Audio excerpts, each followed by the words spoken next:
Hello! Good morning everyone! It's me, Nanay Chay. Ayan, for today's video mga kainay mga lodi. Ayan, nagpe-prepare nga pala ako dyan ng lumpia. Gagawa tayo ng lumpia. Nagpe-prepare pala ako ng ingredients ng lumpia. Ayan, meron tayong carrot, sibuyas, bawang. Ayan, pinagsama-sama ko lang. Nilagyan ko yan ng garlic powder. At syempre ang ating Knorr liquid seasoning at asin, konting asin lang. Ayan. Tapos nilagyan ko lang din yan ng paminta. Ayan. Tapos nilagyan na natin yung karne. Nilagyan ko nga rin pala yan ng isang itlog. Ayan. Isa lang kasi ang ating budget ay low tight lang. Ayan. Small tight lang pala. Ano ba yun? Basta gano'n na yun. Tapos, ayan, minekos-mekos lang natin. Nilagyan ko nga lang pala yan ng konting paprika. Ayan, para pampa-enhance din ang lasa. Ayan, tapos nilagyan ko siya ng oyster sauce. Ayan, syempre, isa din yan sa magpapasarap sa ating lumpia.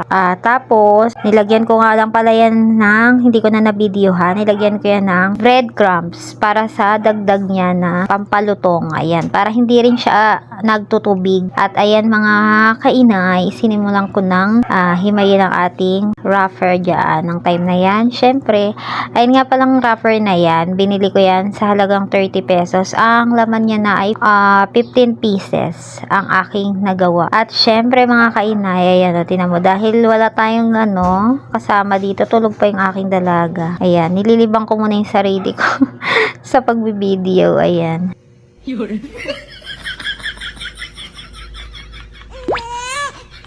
Siyempre, after nating mahimay ang ating wrapper, ayan, nag-umpisa na tayo magbalot. Ayan, may mga nabalot na nga rin para ako dyan.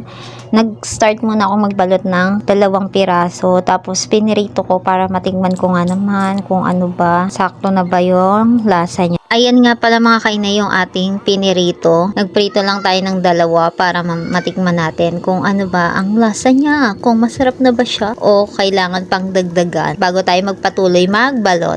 Siyempre, pagkaluto, tinikman na agad natin. Ayan o. Ito yung sample ng ating napirito. Ayan. Tingnan nyo naman ang crispy niya. O. Yun yung loob o.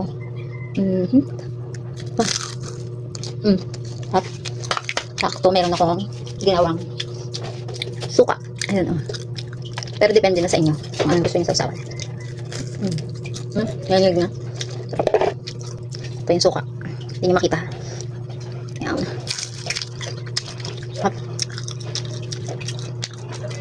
Diba?